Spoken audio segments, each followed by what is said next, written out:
नमस्कार, आप सभी का स्वागत है आपके अपने इस यूट्यूब चैनल पर। आज हम पढ़ने जा रहे हैं सर्वनाम।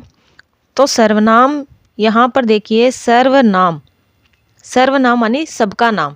हमने जब संज्ञा पढ़ी थी तब भी हमने वहाँ पर पढ़ा था कि सबका नाम है वो संज्ञा होती है, यानी इस संसार में जो भी वस्तु, व्यक्ति, भाव हमें दिखाई देता है उन सबका नाम ही क्या होती है, संज्ञा होती है। और यहाँ पर सर्वनाम का नाम भी नाम ही है, यानी सबका नाम क्या है, सर्वनाम है। तो इन दोनों में फिर अंतर क्या है, या फिर हमें सर्वनाम शब्द की जरूरत क्यों पड़ी जब संज्ञा हमारे सामने है सबका नाम लिखने के लिए, या सबके नाम को संबोधित करने के लिए जब हमारे पास संज्ञा है तो फिर सर्वनाम शब्द की जरूरत क्यों पड़ी। तो इसके लिए देखते हैं कि सर्वनाम शब्द का प्रयोग है वो क्यों किया जाता है। तो सबसे पहले तो सर्वनाम शब्द का प्रयोग है संज्ञा के स्थान पर किया जाता है, यह हम सबको पता है कि सर्वनाम शब्द का प्रयोग है वो संज्ञा के स्थान पर किया जाता है। यानी बार बार जब संज्ञा आती है, जैसे राम खाना खाता है, तो यहाँ पर राम है वो एक संज्ञा है। लेकिन अब हम इस वाक्य को आगे बढ़ाते हैं कि जैसे राम खाना खाता है, राम बाजार गया, राम बाजार से सब्जी लाया, राम ने सब्जी बनाई। तो इस प्रकार से सब में राम राम राम बार बार आ रहा है। तो इस कारण ये पूरा वाक्य जब हम इन 3-4 लाइनों को पढ़ते हैं तो बार बार राम शब्द आने के कारण, यानी संज्ञा शब्द है वो बार बार आ रही है, तो हमें थोड़ा अजीब सा लग रहा है, वाक्य सुनने में थोड़ा अच्छा नहीं लग रहा है। तो वाक्य को प्रभावशाली बनाने के लिए, उसको सुंदर दिखाने के लिए, उसको अच्छा बनाने के लिए हम सर्वनाम शब्द का प्रयोग करते हैं। यानी संज्ञा में दोहरान रोकने के लिए हम सर्वनाम शब्द का प्रयोग करते हैं, ताकि संज्ञा बार बार नहीं आए। संज्ञा एक बार आ जाए और उसके स्थान पर फिर उसी संज्ञा को प्रदर्शित करने वाला कोई दूसरा शब्द आए तो उसे हम कहते हैं सर्वनाम। यानी उस संज्ञा के स्थान पर ही हम उसके लिए सर्वनाम शब्द का प्रयोग करते हैं, ताकि आगे के वाक्य है उसमें प्रभावशीलता आए, वो सुंदर दिखे, अच्छा लगे। तो संज्ञा बार बार नहीं आए, इसके लिए हम सर्वनाम शब्द का प्रयोग करते हैं। स्वयं के संबोधन सदैव संज्ञा के स्थान पर सर्वनाम का ही प्रयोग किया जाता है। यानी जब हम अपने लिए किसी संज्ञा का प्रयोग करते हैं, अगर हम अपने लिए संज्ञा का प्रयोग करें तो वहाँ पर संज्ञा का प्रयोग नहीं हो करके वहाँ पर सर्वनाम का प्रयोग होता है। जैसे मैं अभी अपने लिए बोलूँ तो मेरा नाम क्या है, मेरा नाम संजू है, लेकिन मैं ऐसे कभी नहीं कहती कि संजू खाना खाती है या संजू पढ़ा रही है। ऐसा मैं कभी अपने लिए नहीं कहूँगी, मैं ये कहूँगी कि मैं खाना खाती हूँ, मैं पढ़ा रही हूँ। तो इस प्रकार से हमें जो मैं शब्द है वो क्या है, वो सर्वनाम है। तो हमें खुद के लिए जब भी संज्ञा लानी होगी तो हम वहाँ पर संज्ञा नहीं ला करके, यानी अपना नाम नहीं ला करके, संज्ञा क्या होती है, नाम किसी का, लेकिन हम वहाँ पर फिर अपना नाम नहीं ला करके हम क्या करेंगे, सर्वनाम शब्द का प्रयोग करेंगे।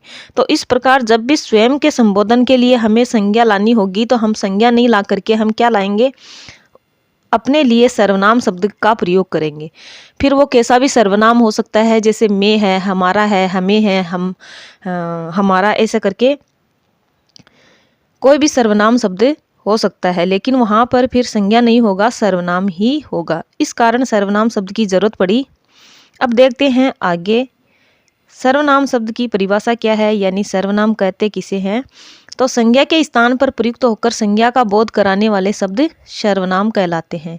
यानी संज्ञा के स्थान पर ही आते हैं और संज्ञा का ही बोध कराते हैं, वो सर्वनाम शब्द कहलाते हैं।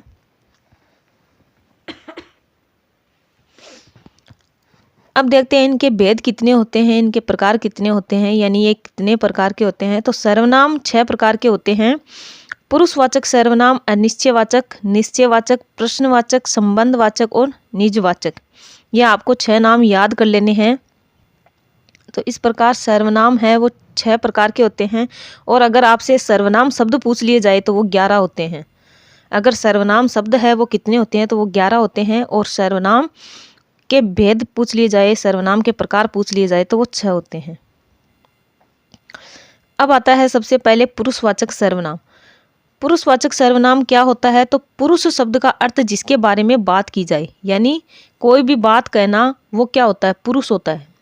पुरुष शब्द का अर्थ क्या होता है, तो कथन होता है। कथन, कथन यानी बात।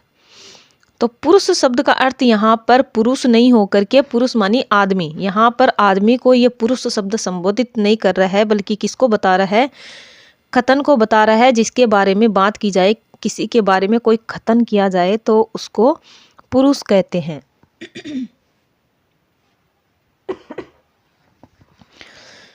तो पुरुष शब्द का अर्थ हमने देख लिया है कि क्या होता है, कथन होता है, यानी कोई बात होती है, वो पुरुष कहलाती है। पुरुषवाचक सर्वनाम के भी फिर 3 भेद होते हैं। हमें ये ध्यान में रखना है कि जो सर्वनाम है उसके 6 भेद है, लेकिन उसमें जो पहला सर्वनाम भेद है वो है पुरुषवाचक सर्वनाम। उसके भी 3 भेद है। कौन कौन से? तो उत्तम पुरुषवाचक सर्वनाम, मध्यम पुरुषवाचक सर्वनाम और तीसरा है अन्य पुरुषवाचक सर्वनाम। उत्तम में हम सभी जो हम बात करते हैं, हम खुद बात करते हैं, वो आते हैं उत्तम पुरुषवाचक सर्वनाम में। मध्यम पुरुष आता है जब हम सामने वाले से जो बात कह रहे होते हैं और सामने जो होता है उसको मध्यम पुरुष कहेंगे।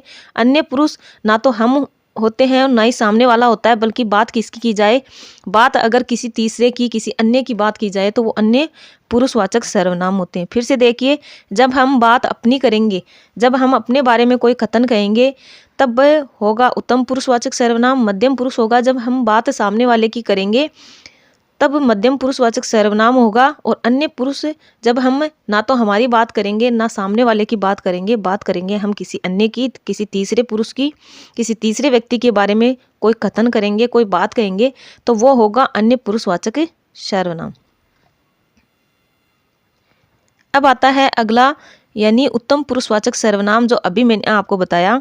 वो देखिए क्या होता है, जब वक्ता या लेखक यानी बोलने वाला या लिखने वाला एक वचन हो या बहुवचन किसी भी रूप में आ सकता है। वो एक वचन भी हो सकता है, बहुवचन भी हो सकता है। जैसे मैं, उत्तम पुरुष में हम अपने लिए बात करते हैं तो जैसे मैं आ सकता है, या फिर हम आ सकता है, हमारा आ सकता है, हमारे आ सकता है। इस प्रकार से वो बहुवचन में भी हो सकता है, या फिर मैं शब्द है आ सकता है, एक वचन में भी आ सकता है। इस प्रकार एक वचन हो या बहुवचन, जब वक्ता या लेखक जो अपनी ही बात करे, यानी अपने बारे में कोई बात कहता है, कोई कथन करता है, तो वहाँ उत्तम पुरुष सर्वनाम होता है। जैसे मैं शब्द एक वचन में, हम और हम के जितने भी रूप हैं वो सब इसमें आ जाएगा कारक चिन्ह जोड़ने पर। यानी मैंने, यहाँ पर ने कारक चिन्ह जोड़ते हैं तो मैंने बन जाता है हम, हमारा, हमें। इस प्रकार से ये बहुवचन रूप भी लेते हैं। अब देखते हैं अगला, मध्यम पुरुषवाचक सर्वनाम क्या होता है। यानी जब हम बात सामने वाले की कर रहे होते हैं तब वो मध्यम पुरुषवाचक सर्वनाम होता है। जैसे जब वक्ता लेखक अपनी बात न करके श्रोता या पाठक यानी सामने वाले की बात करता है, श्रोता मानी सुनने वाले की, पाठक मानी पढ़ने वाले की, तो उनकी बात करता है, फिर वो चाहे एक वचन हो या बहुवचन, दोनों ही रूपों में चलता है, के बारे में बात करके श्रोता या पाठक के बारे में बात करे, वहाँ मध्यम पुरुषवाचक सर्वनाम होता है।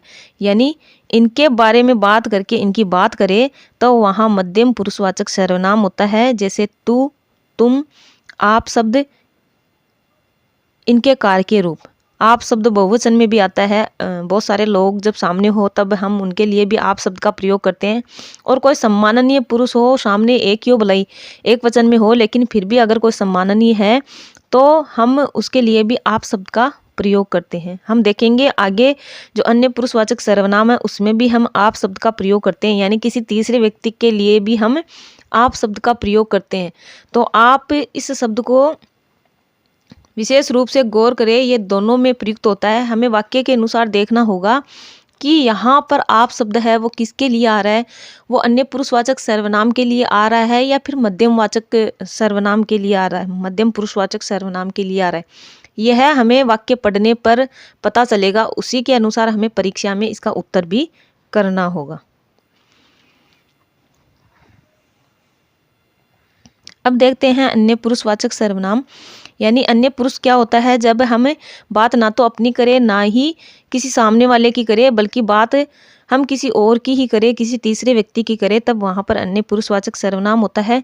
जब वक्ता, लेखक एवं श्रोता या पाठक, जब वक्ता या फिर लेखक क्या करता है, श्रोता या पाठक अपनी बात न करके, ना तो वक्ता होता है, बोलने वाला होता है, ना ही लिखने वाला होता है, ना ही श्रोता होता है, ना ही पाठक होता है, इनके अलावा बात इनकी न करके बात किसी बात किसकी की जाए, बात किसी अन्य की जाए, किसी और की जाए, तो वहाँ अन्य पुरुषवाचक सर्वनाम होता है। जैसे वह, वे, उसे, उन्हें, उन, उस, यह शब्द इन्हीं के रूप है। वे, वह और उस, इनके सारे ये रूप है एक वचन और बहुवचन में इस प्रकार से। तो हम यहाँ पर बात है वो ना तो अपनी कर रहे हैं ना ही सामने वाले की कर रहे हैं, हम बात कर रहे हैं किसी और की। तो इस प्रकार से ये शब्द अन्य पुरुषवाचक सर्वनाम में आते हैं। अब देखिए यहाँ पर जीवनी, किसी की जीवनी हो या फिर जीवन परिचय हो। जीवन परिचय शैली में जब हम आप शब्द का प्रयोग करते हैं, आप सर्वनाम शब्द का प्रयोग करते हैं, तो वहाँ पर अन्य पुरुष के लिए भी हो सकता है। मानो किसी की जीवनी चल रही हो, जैसे हम सुभाष चंद्र बोस की जीवनी पढ़ रहे हैं और वहाँ पर हम आप शब्द पढ़ रहे हैं, यानी आपने ये काम किया। जैसे सुभाष चंद्र बोस के लिए उस जीवनी में कहा जा रहा है कि आपने देश के लिए खूब लड़ाइयाँ लड़ी, आपने देश को आज़ाद कराने के लिए ये किया। तो वहाँ पर वो आप शब्द है, वो हम सामने वाले से बात नहीं कर रहे हैं, वहाँ पर हम बात कर रहे हैं सुभाष चंद्र बोस के लिए। तो वो अलग व्यक्ति हो गए, वो अभी हमारे सामने उपस्थित नहीं है, वो सामने नहीं है। तो ना तो वो पढ़ने वाले ना सुनने वाले, वो सामने नहीं। इस प्रकार वो बात हो रही है किसी अन्य की। तो वहाँ पर जो आप शब्द आया है, वहाँ पर वो आने वाला आप शब्द वो किस में जाएगा, फिर अन्य पुरुषवाचक सर्वनाम में होगा, वो मध्यम पुरुष में नहीं होगा। यहाँ पर देखिए कुछ उदाहरण जिससे आपको अच्छे से समझ में आएगा कि महात्मा गांधी का जन्म 2 अक्टूबर 1869 ईस्वी में हुआ। अब एक बार है महात्मा गांधी शब्द क्या आया है, संज्ञा आई है। अब इन्हीं को आगे बढ़ाते हुए इनके बारे में अगर कोई बात कही जा रही है तो उसके लिए देखिए, आपने असहयोग आंदोलन चलाया। महात्मा गांधी के बारे में आगे लाइन कही जा रही है कि आपने असहयोग आंदोलन चलाया, यानी सर्वनाम शब्द का प्रयोग किया जा रहा है किसके स्थान पर, महात्मा गांधी के स्थान पर। अगर यह वाक्य ऐसा लिखा जाता कि महात्मा गांधी का जन्म 2 अक्टूबर 1869 ईस्वी में हुआ था, महात्मा गांधी ने असहयोग आंदोलन चलाया, तो बार बार पुनरावृत्ति होने से वाक्य है वो सुंदर नहीं लगता, अच्छा नहीं लगता, और संज्ञा की बार बार पुनरावृत्ति हो रही है। इस कारण यहाँ पर हमने सर्वनाम शब्द का प्रयोग किया। लेकिन यहाँ पर सर्वनाम शब्द आ रहा है आपने असहयोग आंदोलन चलाया, तो हमने देखा कि आप शब्द है वो मध्यम पुरुष में आता है। लेकिन इस वाक्य में आप शब्द है वो किस में आ रहा है, अन्य पुरुषवाचक में आ रहा है। हम आप शब्द यहाँ पर सामने वाले की बात नहीं कर रहे हैं, हम बात कर रहे हैं महात्मा गांधी की, जो इस समय उपस्थित नहीं है, यानी हम बात अन्य की कर रहे हैं, यानी केवल इनके बारे में बात ही कर रहे हैं। फिर देखिए, सुभाष चंद्र बोस को नेताजी भी कहते हैं। आपने आज़ाद हिंद फौज का गठन किया। अब सुभाष चंद्र बोस के बारे में आगे लिखा जा रहा है कि आपने आज़ाद हिंद फौज का गठन किया। इसमें जो आप शब्द है वो मध्यम पुरुष नहीं है, वो कौन सा है, वो अन्य पुरुषवाचक सर्वनाम है। आपको परीक्षा में इसे विशेष रूप से ध्यान में रखना है कि बात किसकी हो रही है, उसी के अनुसार आपको उत्तर देना है।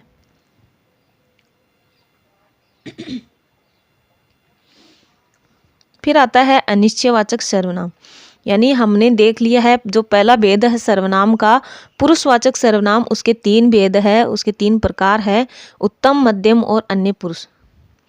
फिर आता है अनिश्चयवाचक सर्वनाम, वे सर्वनाम शब्द जिनसे किसी की अनिश्चित स्थिति का बोध होता है, अनिश्चित होता है, यानी कोई निश्चित नहीं होता है, अनिश्चित होता है, जिसके बारे में कुछ पता नहीं है, तो वहाँ पर अनिश्चयवाचक सर्वनाम होता है। और यह 3 तरीके से आ सकता है। एक आता है कोई और कुछ रूप में, और एक आता है कोई और किसी रूप में, और एक आता है कुछ रूप में। यानी 3 शब्दों में वाक्य में प्रयोग, 3 शब्दों को लेकर के अनिश्चयवाचक सर्वनाम का प्रयोग है वो किया जा सकता है।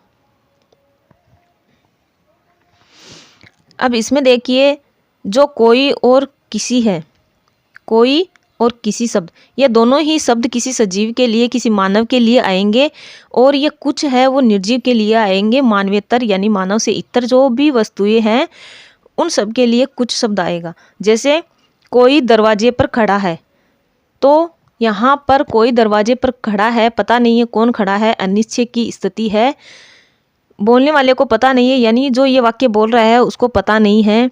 और सामने किसी को बोल रहा है उसको भी ये चीज़ पता नहीं है, तो यहाँ पर जो कोई शब्द है वो अनिश्चय की स्थिति का बोध करा रहा है, तो ये अनिश्चयवाचक सर्वनाम है। दूसरा है किसी, किसी ने दरवाज़ा खटखटाया, इसमें भी वही भाव आ रहा है, यानी बाहर दरवाजे पर कोई है और दरवाज़ा खटखटा रहा है लेकिन पता नहीं है कौन है, अनिश्चय का भाव है, तो इस कारण अनिश्चयवाचक सर्वनाम है। लेकिन ये दोनों ही शब्द मानव के लिए आएंगे या सजीव के लिए आएंगे। और इसमें जो कुछ है, जैसे कि दूध में कुछ गिरा है, अब दूध में कुछ गिरा है यानी जो जो भी उसमें गिरा है वो एक वस्तु है, तो वो मानवेतर है यानी निर्जीव है। तो इस प्रकार से दूध में कुछ गिरा है, ये तो पता है कुछ गिरा है लेकिन ये नहीं पता क्या गिरा है, तो इस कारण अनिश्चय की स्थिति वहाँ पर है, तो अनिश्चयवाचक सर्वनाम के अंतर्गत ये शब्द आते हैं। आप इन शब्द तीनों शब्दों पर गौर करिए, ये तीन शब्द जब होंगे वाक्य में तो वहाँ पर अनिश्चयवाचक सर्वनाम होगा। लेकिन आप इसका यहाँ पर इन तीन शब्दों के अलावा चौथा रूप आप इसमें ना देखिए।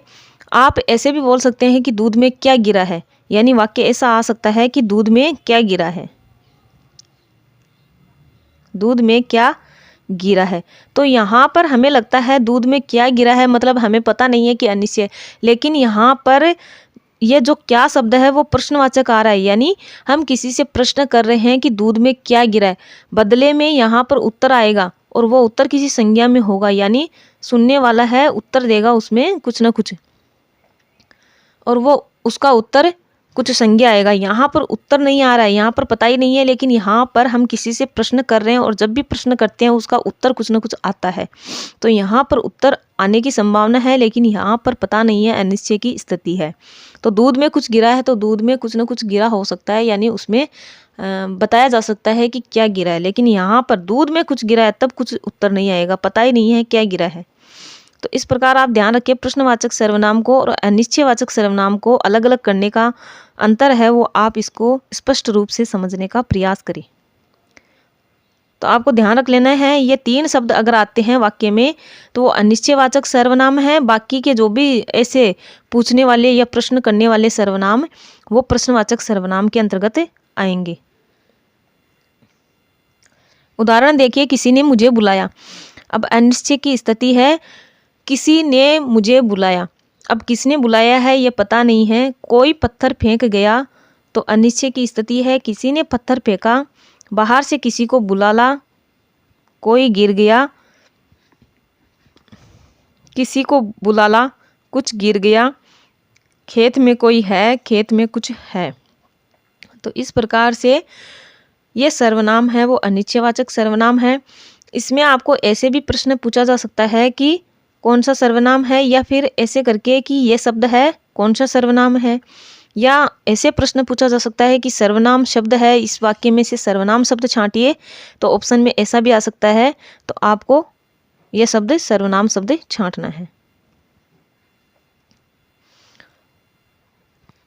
अब देखिए, रूप जो पुरुषवाचक करता है यानी एक वचन में किस तरह से आते हैं और उनका बहुवचन रूप क्या होता है। तो मैं का हम है तुम, इनका बहुवचन रूप आप और वह है, इनका बहुवचन रूप होता है वे। अनिश्चयवाचक सर्वनाम में करता है वो तीसरा या फिर संदिग्ध होता है, यानी उसका पता नहीं होता है कौन है, और इसके जो तीन रूप है वो इस तरह से वाक्य में प्रयुक्त किए जाते हैं अनिश्चयवाचक सर्वनाम में, कोई, किसी और कुछ। अनिश्चयवाचक सर्वनाम में कर्ता का लिंग सदैव पुल्लिंग होता है, जब कर्ता का लिंग पता नहीं हो तो वहाँ पुल्लिंग होता है। अगर हमें वाक्य दे दिया जाए और हमें यह भी पता हो कि अनिश्चयवाचक सर्वनाम है, लेकिन अगर प्रश्न ये आ जाए, प्रश्न वहाँ पर यह नहीं आया कि सर्वनाम कौन सा है या कहाँ पर है, कौन से शब्द में है, यह प्रश्न नहीं आकर अगर हमें यह प्रश्न पूछ लिया जाए कि अनिश्चयवाचक सर्वनाम का पुल्लिंग है वो कैसा होता है, कर्ता है वो उसका लिंग क्या होता है, तो कर्ता का लिंग है वो हमेशा पुल्लिंग होगा। हमें नहीं पता है कि दरवाजे पर वाक्य आया किसी ने दरवाज़ा खटखटाया, अब हमें नहीं पता है कोई स्त्रीलिंग है कि पुल्लिंग है, लेकिन उसका एक ही हमें लिंग मानना है कि वहाँ पर पुल्लिंग है, तो उसका लिंग है वो सदैव पुल्लिंग होगा। हम कभी ये नहीं कहते हैं कि बाहर दरवाजे पे कोई आई है, हमारे मुंह से यही निकलता है, जब हमें पता नहीं होता है तब हमारे मुंह से यही निकलता है कि बाहर दरवाजे पे कोई आया है। फिर वहाँ पर भले ही स्त्रीलिंग हो या बाहर कोई पुल्लिंग हो, लेकिन हमारे मुंह से निकलता है कि बाहर कोई आया है, बाहर कोई आई है, यह हम नहीं बोलते हैं।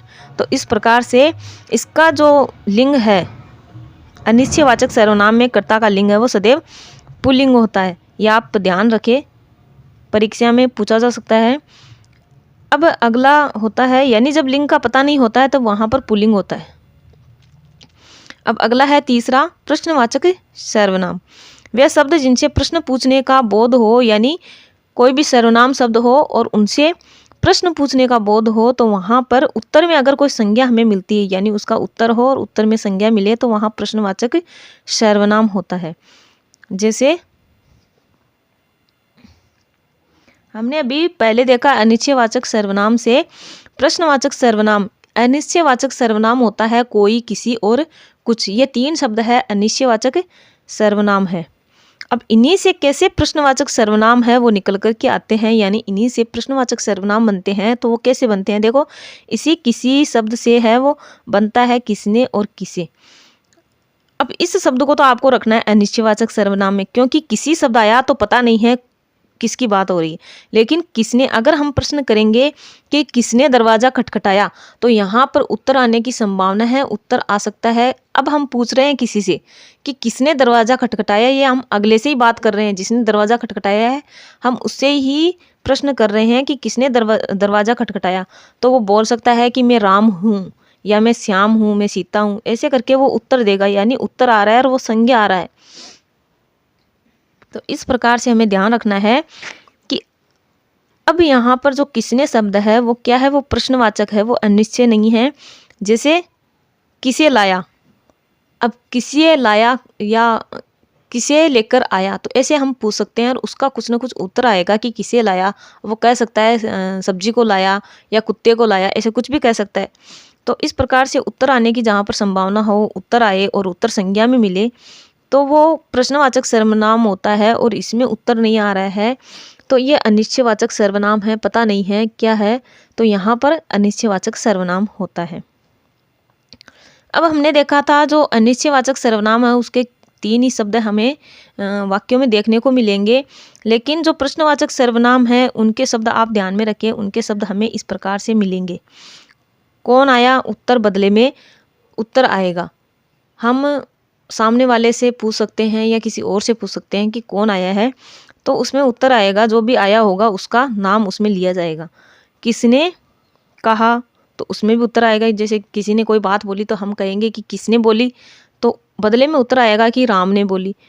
किसे लाया, क्या लाया, क्या लाया, सब्जी लाया, है ना, ऐसे करके कुछ अगर उत्तर वहाँ पर आता है तो वो प्रश्नवाचक सर्वनाम होता है।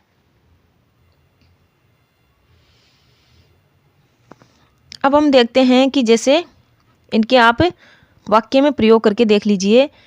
जैसे है कौन है, किसने भेजा है, किसे बुलाना है, क्या लाए हो, ये एक तरह से वाक्य में प्रयोग है इनका। और इन सब में उत्तर आने की संभावना है और संज्ञा में है। जैसे कौन है, राम है, किसने भेजा है, राम ने भेजा है, किसे बुलाना है, राम को बुलाना है, क्या लाए हो, सब्जी लाए हो, है ना, क्या लाए हो, तो सब्जी लाए हैं। इस प्रकार से इनका उत्तर है वो आता है और संज्ञा में उत्तर आता है, तो ये प्रश्नवाचक सर्वनाम है। अब यहाँ पर देखिए, कैसे शब्द है वो प्रश्नवाचक सर्वनाम नहीं है, क्योंकि कैसे का उत्तर विशेषण या क्रिया विशेषण आता है, जबकि प्रश्नवाचक सर्वनाम में उत्तर है वो संज्ञा आना चाहिए। अब यहाँ पर हम अगर कोई हमें वाक्य दे दे कि आदमी, जैसे आदमी बुरा है, अब यहाँ पर अगर हम प्रश्न करके देखें कि आदमी कैसा है, कैसे या कैसा, आदमी कैसा है, तो वहाँ पर उत्तर आ रहा है कि आदमी बुरा है। अब वो बुरा शब्द विशेषण है, वो यहाँ पर संज्ञा उत्तर नहीं आ रहा है, तो वो प्रश्नवाचक सर्वनाम नहीं है, फिर वो वहाँ पर संज्ञा हो रही है। ऐसे करके अगर उत्तर आता है तो हमें इस शब्द को प्रश्नवाचक सर्वनाम नहीं मानना है, हमें केवल इन चार शब्दों का ध्यान में रखना है। और तीन शब्द हमें अनिश्चयवाचक सर्वनाम में ध्यान में रखने हैं, कोई, किसी और कुछ, ये अनिश्चयवाचक सर्वनाम है। और जो प्रश्नवाचक सर्वनाम है वो चार है। इसी तरह से इन चार शब्दों के द्वारा ही अगर प्रश्न पूछा जाता है और उनका उत्तर आता है और संज्ञा उत्तर में आता है, तब वहाँ पर प्रश्नवाचक सर्वनाम है। अगर कैसे शब्द से प्रश्न का उत्तर आ रहा है तो वहाँ पर फिर वो संज्ञा नहीं है, वहाँ पर विशेषण हुआ। कैसा लड़का, बुरा लड़का। अब लड़के की विशेषता बताई जा रही है कि कैसा है, बुरा है कि अच्छा है, तो वहाँ पर वो फिर विशेषण है, वो संज्ञा नहीं है। तो इस प्रकार हमें ध्यान में रखना है। अब देखते हैं आगे कि एक वाक्य में 2 से अधिक सर्वनाम हो सकते हैं। एक वाक्य में 2 सर्वनाम, 2 या 3 सर्वनाम कितने भी हो सकते हैं। तो 2 या 2 से अधिक सर्वनाम भी हो सकते हैं, एक भी हो सकता है। तो हमें उन सर्वनाम शब्दों को ध्यान से देखना है कि कौन सा सर्वनाम किस तरह से काम में आ रहा है। तो तुम कौन हो, यहाँ पर देखिए तुम है ये मध्यम पुरुषवाचक सर्वनाम है और कौन है ये प्रश्नवाचक सर्वनाम है। अब एक आप इस प्रश्न पर ध्यान दीजिए, जैसे प्रश्न आ सकता है, प्रश्नवाचक सर्वनाम नहीं है। कौन से वाक्य में प्रश्नवाचक सर्वनाम नहीं है? तो किसे बुलाना है, यहाँ पर उत्तर आएगा संज्ञा में। जैसे राम को बुलाना है, कौन आया है, राम आया है, क्या लाए हो, जैसे सब्जी लाए हैं। लेकिन किसी ने बुलाया, अब किसी ने बुलाया, कहने वाले को भी पता नहीं है कि किसने बुलाया। मान लो कोई कहने वाला कह रहा है, किसी दूसरे को कह रहा है कि किसी ने आपको बुलाया है। अब ना तो उसको पता है, ना ही सुनने वाले को पता है कि किसने बुलाया, बस वो कह रहा है किसी ने आपको बुलाया, पता नहीं किसने बुलाया। तो इस प्रकार से अनिश्चय की जहाँ पर स्थिति होती है, अनिश्चय का जहाँ पर बोध होता है, वहाँ पर अनिश्चयवाचक सर्वनाम है। और जहाँ पर प्रश्न का उत्तर आए और संज्ञा उत्तर में मिले तो वहाँ पर प्रश्नवाचक सर्वनाम है। अगला देखते हैं निश्चयवाचक सर्वनाम। वे सर्वनाम शब्द जिससे किसी निश्चित संख्या का बोध होता है, निश्चित स्थिति का बोध होता है, निश्चयवाचक सर्वनाम कहलाते हैं। हमने देखा ऊपर अनिश्चयवाचक जिसमें निश्चित स्थिति का बोध नहीं होता है, और निश्चयवाचक जिसमें निश्चित स्थिति का बोध होता है। जैसे यही, वही, यह शब्द क्या बता रहे हैं हमें? हमें निश्चय का बोध करवा रहे। एक होता है यह, वह, यह, वह, ये आते हैं अन्य पुरुषवाचक सर्वनाम में। लेकिन यही इन्हीं शब्दों से बनता है यही और वही। ये क्या करवा रहे हैं? हमें निश्चयवाचक सर्वनाम का बोध करवा रहे हैं। और जो अन्य पुरुषवाचक सर्वनाम के जो शब्द है यह और वह, यह निश्चयवाचक सर्वनाम के अंतर्गत भी आते हैं, ऐसे कैसे लिखे। लेकिन उनमें फर्क होता है। जो अन्य पुरुषवाचक सर्वनाम का वाक्य के अनुसार देखना होता है कि किस प्रकार से ये अन्य पुरुष बता रहा है या फिर निश्चयवाचक सर्वनाम का बोध करवा रहा है। तो देखिए, जैसे अगर वाक्य में सर्वनाम शब्द आए और उसके बाद में विशेषण आए या फिर दूसरा सर्वनाम आए और उसके बाद में फिर से संज्ञा आए और बाद में क्रिया आए, तो वहाँ पर हमें देखना है जो ये सर्वनाम है और जो ये संज्ञा है, अगर एक ही शब्द का बोध कराए, यानी दोनों का उत्तर एक ही हो, एक ही शब्द की ओर इशारा करे, तो वहाँ पर क्या होता है? निश्चयवाचक सर्वनाम होता है। जैसे देखिए, वह बड़ा पेड़ टूट गया। अब इसमें जो यह वह शब्द आ रहा है वो इसके लिए आ रहा है। अगर यह शब्द ऐसा हो कि वह पुस्तक पढ़ता है, तब देखिए वह पुस्तक पढ़ता है। अब यहाँ पर इस पुस्तक शब्द के लिए यह शब्द है, यह वह शब्द है, वो नहीं आ रहा है, इस पुस्तक के लिए नहीं आ रहा है, बल्कि किसी पढ़ने वाले व्यक्ति के लिए तो यह आ रहा है। और पुस्तक है, ये अपने आप में अलग संज्ञा है। तो ये दोनों अलग अलग चीज़ें हैं। तो इस प्रकार से इन दोनों के अलग अलग होने पर, अलग अलग संज्ञा होने पर यह है अन्य पुरुषवाचक सर्वनाम। यानी यहाँ पर जो वह शब्द आया वो इसके लिए नहीं आया, बल्कि अन्य पुरुषवाचक सर्वनाम, हाँ, अन्य पुरुषवाचक सर्वनाम के लिए आया है। जबकि यहाँ पर जो वह शब्द है वो किसके लिए आ रहा है? इसी पेड़ के लिए आ रहा है। यानी बात किसकी हो रही? पेड़ की हो रही। दोनों एक ही है। और यहाँ जो सर्वनाम शब्द आया है और यहाँ पर जो संज्ञा आई है, इन दोनों का उत्तर एक ही है। बात किसकी हो रही है? यहाँ पर भी हम पेड़ रख सकते हैं और ये बात हो रही है पेड़ की। तो इस प्रकार वह बड़ा पेड़ टूट गया, तो यहाँ पर क्या है? निश्चयवाचक सर्वनाम है। इस वाक्य को आप दूसरी तरीके से भी देख सकते हैं, दूसरे नज़रिए से अगर आप देखें तो देखिए यहाँ पर संकेत किया जा रहा है, एक तरह से इशारा किया जा रहा है वस्तु की ओर। तो पेड़ की ओर इशारा किया जा रहा है कि वह बड़ा पेड़ है वो टूट गया है। यानी पेड़ कोई दिख रहा है, संकेत हो रहा है उसकी ओर कि वह बड़ा पेड़ है वो टूट गया है। तो इस प्रकार निश्चयवाचक में है, निश्चय का बोध होता है, एक संकेत का इशारा इसमें किया जाता है, संकेत होता है इसमें। तो इस प्रकार निश्चयवाचक सर्वनाम है। अब इस जो वाक्य है इसमें देखो वह शब्द क्या है, सर्वनाम है। जो बड़ा है वो पेड़ की विशेषता बता रहा है, यानी पेड़ कैसा है, बड़ा है, छोटा है, लंबा है। तो इस प्रकार से पेड़ की विशेषता बता रहा है। तो ये क्या हुआ, बड़ा शब्द ये विशेषण हुआ। पेड़ क्या है, संज्ञा है।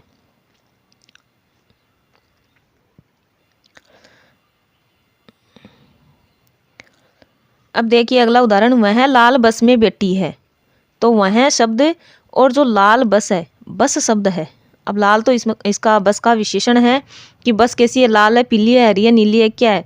तो बस का ये तो विशेषण है, लाल है। बस कैसी, लाल है, ये तो विशेषण हो गया। लेकिन यहाँ देखिए जो वह शब्द है वो सर्वनाम है, यहाँ पर जो बस शब्द है वो क्या है, संज्ञा है। अब हमें देखना है कि वह शब्द बस के लिए आ रहा है या दोनों अलग अलग बातें हो रही है, दोनों अपने आप में अलग है। तो इस पूरे वाक्य को जब हम एक साथ पढ़ते हैं तब हमें पता लगता है कि वह शब्द है किसी लड़की के लिए आ रहा है और बस है वो बस के लिए है। तो दोनों अलग अलग चीज़ें हो गई। वह लाल बस में बैठी है, कौन बैठी है, तो वह बैठी है, किस में बैठी है, तो लाल बस में बैठी। इस प्रकार से दोनों अलग अलग है। तो यहाँ पर जो वह शब्द है पूछा जा सकता है कि इस वाक्य में वह शब्द है वो क्या बता रहा है, कौन सा सर्वनाम है, तो अन्य पुरुषवाचक सर्वनाम है। क्योंकि यहाँ पर उत्तर अलग अलग है, एक संज्ञा उत्तर में नहीं है। अगर एक ही हो तो वहाँ पर निश्चयवाचक सर्वनाम होता है। अब अगला उदाहरण देखिए, जैसे वह लाल बस बाहर खड़ी है, वह लाल बस बाहर खड़ी है। अब यहाँ पर एक तरह से इशारा हो रहा है, संकेत हो रहा है, निश्चय का बोध करवाया जा रहा है, निश्चित बात हो रही है कि वह लाल बस बाहर खड़ी है। किसी बस की ओर इशारा करके कहा जा रहा है, संकेत करके कहा जा रहा है कि वह लाल बस बाहर खड़ी है। तो यहाँ पर वह शब्द है वो बस के लिए ही आया है। यहाँ पर वह शब्द किसी व्यक्ति के लिए नहीं आया, बल्कि इसी बस के लिए इस शब्द का प्रयोग किया गया है। दोनों का उत्तर एक ही है, वह का उत्तर भी बस ही है, बस ही आएगा इसका उत्तर, यानी बस ही संज्ञा यहाँ पर रखी जा सकती है। तो इस प्रकार निश्चयवाचक सर्वनाम है। वह काली रात में पैदल जा रही है। यहाँ पर देखिए वह शब्द है एक लड़की के लिए आया है, कि लड़की या स्त्री कोई भी हो सकती है, क्योंकि हमें यहाँ से पता चल रहा है कि वो स्त्रीलिंग है, पुल्लिंग नहीं है। तो यहाँ पर स्त्रीलिंग के लिए वह शब्द आ रहा है, इसका मतलब है ये अन्य पुरुषवाचक सर्वनाम में है। और काली रात ये अलग संज्ञा है। कैसी रात, काली रात, रात यहाँ पर संज्ञा है, ये यहाँ पर विशेषण है। तो ये अन्य पुरुषवाचक सर्वनाम के अंतर्गत ये शब्द आ रहा है। ये रात अलग चीज़ है। तो इस प्रकार से इसमें अन्य पुरुषवाचक सर्वनाम है। अगला वाक्य देखिए, वह काली रात आज भी याद है, या वह अमावस की रात थी, वह काली रात अमावस की थी। इस प्रकार से यहाँ बात किसकी हो रही, इसी रात की हो रही है। ये जो वह शब्द आया है वो किसके लिए है, इस रात के लिए है। इस प्रकार रात की ओर इशारा किया जा रहा है। कौन सी रात के लिए, उस रात के लिए, उस काली रात के लिए कहा जा रहा है। तो निश्चय का बोध करवाया जा रहा है, यानी निश्चयवाचक सर्वनाम है। तो आप इन दोनों में भेद करके इनमें अंतर स्पष्ट करते हुए चले कि वह शब्द है वो अन्य पुरुष में भी आ सकता है, वह शब्द है वो निश्चयवाचक सर्वनाम के अंतर्गत भी आ सकता है। आप वाक्य को पूरा ध्यान से पढ़ करके इसका उत्तर दें। अगला देखिए, संबंधवाचक सर्वनाम। वे सर्वनाम शब्द जिनका आपस में संबंध हो एवं संज्ञा में बदलने पर दो सर्वनामों का उत्तर एक ही संज्ञा है। जैसे जो, जो, सो, जो, वो, जिसे, उसे, उसका, जिसका। इस तरह से जैसे, तैसे, जैसी, वैसी, जिसने, उसने, तेते, जेती, जिसे, उसे, जिसकी, उसकी, वह, जो, जिसे, वहीं, जो, सो। इस प्रकार से अगर शब्द आते हैं तो वो संबंधवाचक सर्वनाम के अंतर्गत आते हैं। वाक्य में प्रयोग देखिए, जैसे जो करेगा वो बरेगा। तो जैसे राम करेगा राम बरेगा। इस प्रकार से हम दोनों जगह है वो एक ही संज्ञा रख करके देख सकते हैं। दोनों जगह समान संज्ञा रखने पर या दोनों का उत्तर हम देखें तो एक ही संज्ञा आएगा। जैसे राम करेगा तो राम बरेगा। तो इस प्रकार से संबंधवाचक सर्वनाम, और एक ही है जो संबंधवाचक सर्वनाम में है वो एक दूसरे पर वाक्य है वो निर्भर होता है। यानी मिश्र वाक्य के जितने भी वाक्य होते हैं वो सब संबंधवाचक सर्वनाम के अंतर्गत आते हैं। लेकिन उसमें संबंध होना चाहिए, संबंधवाचक सर्वनाम के शब्द है वो उसमें होने चाहिए, एक दूसरे पर निर्भरता वाक्य में होनी चाहिए, तो वहां पर संबंधवाचक सर्वनाम आता है।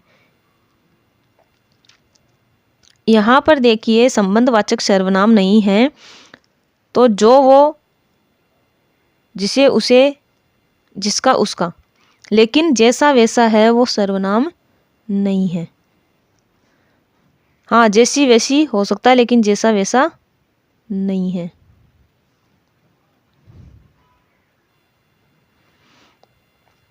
अब देखिए जैसे तुम उसे बुला लो, तो यहाँ पर क्या है, यहाँ पर है पुरुषवाचक सर्वनाम। यहाँ पर बात हो रही है अलग अलग लोगों की कि तुम उसे बुला लो। बात कही जा रही है सामने वाले से और बात की जा रही है अन्य की कि तुम उसको बुलाकर लाओ। तो ये उसे शब्द है, ये अन्य के लिए आ रहा है, यहाँ पर ये पुरुषवाचक मध्यम पुरुष के लिए आ रहा था। इस प्रकार दोनों अलग अलग है, तो यहाँ पर पुरुषवाचक सर्वनाम है। संबंधवाचक सर्वनाम देखो, जैसे तुम जिसे चाहो उसे बुला लो, जैसे तुम राम को चाहो राम को बुला लो, तुम सीता को चाहो सीता को बुला लो। इस प्रकार से यहाँ पर संज्ञा हम रखेंगे तो एक ही संज्ञा यहाँ पर रख सकते हैं और दोनों का उत्तर है वो एक ही आ रहा है। तो इस प्रकार वहाँ पर संबंधवाचक सर्वनाम, जो चोरी कर रहे थे पकड़े गए। अब यहाँ पर देखो संबंधवाचक सर्वनाम है वो दूसरा जो हमें दिखाई नहीं दे रहा है, लेकिन हम यहाँ पर देख सकते हैं, इसको उसको रख सकते हैं, जो चोरी पकड़े गए, जो चोरी कर रहे थे वे सब पकड़े गए। तो यहाँ पर इस शब्द को हम यहाँ पर रखकर देख सकते हैं कि संबंधवाचक सर्वनाम आया है।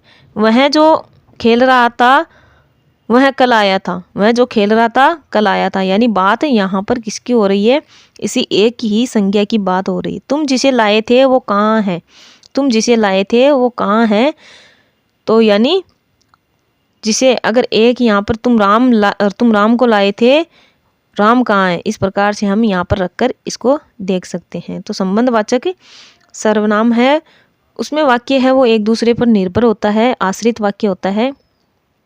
संबंधवाचक सर्वनाम के उदाहरण मिश्रित वाक्य के उदाहरण होते हैं, यानी मिश्रित वाक्य के जो उदाहरण होते हैं वो संबंधवाचक सर्वनाम के अंतर्गत आते हैं। निजवाचक सर्वनाम स्वयं, खुद, स्वतः, अपने आप ही, खुद ब खुद, अपना, इस प्रकार के अगर शब्द वाक्य में आते हैं और वो स्वयं का हमारे लिए, स्वयं के लिए बोध करवाए, तो वो होता है निजवाचक सर्वनाम। जैसे मैं स्वयं आ जाऊंगा, यहाँ पर जो स्वयं शब्द आया है वो मैं के लिए आया है। तुम खुद आ जाना, तो सामने वाले को कह रहे हैं और उसके लिए उस वाक्य का प्रयोग किया जा रहा है, उसके लिए आगे का वाक्य है वो उसके लिए, खुद के लिए कहा जा रहा है कि तुम खुद आ जाना। बात उसकी खुद की हो रही है, उसकी स्वयं की हो रही है, तो वहां पर निजवाचक सर्वनाम है। वह अपने आप आ जाएगा, अपने आप शब्द क्या है, ये उसके खुद के लिए प्रयुक्त हुआ है कि वह अपने आप आ जाएगा, तो यहाँ पर निजवाचक सर्वनाम। यहाँ पर भी आप देख सकते हैं कि जो आप शब्द है, आप ऐसे ही इसको बिना सोचे समझे आप इसको अन्य पुरुषवाचक सर्वनाम में ना करें। आप इसमें देखिए कि वो निजवाचक सर्वनाम के लिए तो प्रयुक्त नहीं हुआ है, यहाँ पर आप अपना आपको दिखाई देगा तो वो निजवाचक सर्वनाम के अंतर्गत आएगा। राम स्वयं आ जाएगा, स्वयं शब्द आया है, तो इस प्रकार से निजवाचक सर्वनाम है। निश्चयवाचक सर्वनाम जो हमने अभी ऊपर देखा कि किस प्रकार से हमें इनमें अंतर करना है, इनमें भेद करना है कि निश्चयवाचक सर्वनाम क्या होता है। तो सर्वनाम के बाद अगर विशेषण या सर्वनाम आए तथा उसके बाद संज्ञा आए तो वहाँ पर निश्चयवाचक सर्वनाम होता है, यानी दोनों एक ही हो, सर्वनाम और जो संज्ञा शब्द प्रयुक्त हुई है। यहाँ पर जो सर्वनाम आया है और आगे जब संज्ञा आएगी, यानी इसमें बीच में विशेषण या सर्वनाम होगा और इसके बाद में संज्ञा आएगी, तो दोनों एक ही का बोध कराए, तो वहाँ पर निश्चयवाचक सर्वनाम होता है। एक होता है सार्वनामिक विशेषण। जब हम विशेषण पढ़ेंगे तब वहाँ हमें पता चलेगा कि सार्वनामिक विशेषण क्या होता है।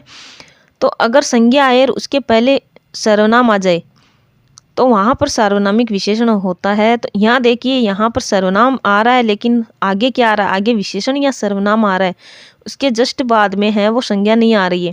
अगर यहाँ पर उसके बाद में संज्ञा आती तो वहाँ पर वो सार्वनामिक विशेषण होता है, फिर निश्चयवाचक सर्वनाम नहीं होता। ये आप ध्यान में रखें, जब आगे हम सर्वनाम पढ़ेंगे, विशेषण पढ़ेंगे, तब उसमें भी इसको पढ़ेंगे।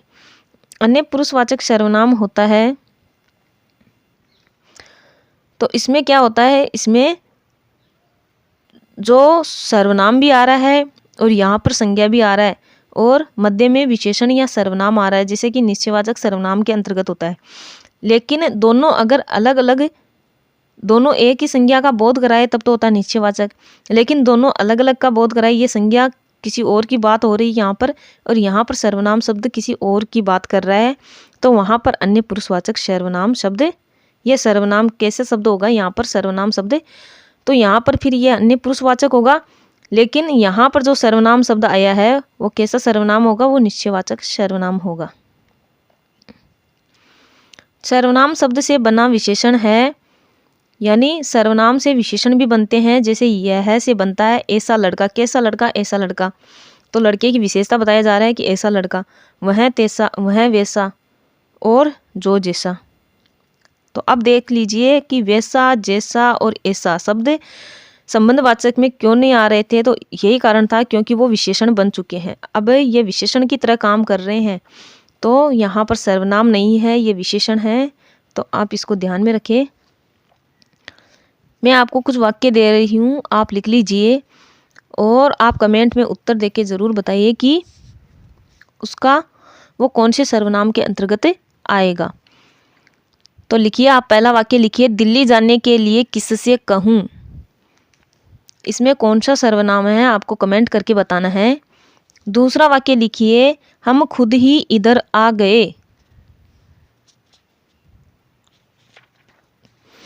पहला वाक्य है दिल्ली जाने के लिए किससे कहूँ, दूसरा वाक्य है हम खुद ही आ गए।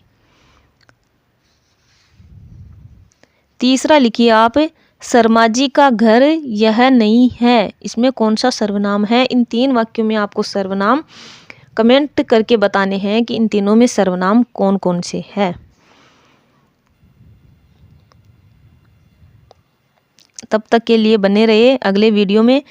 नमस्कार, धन्यवाद।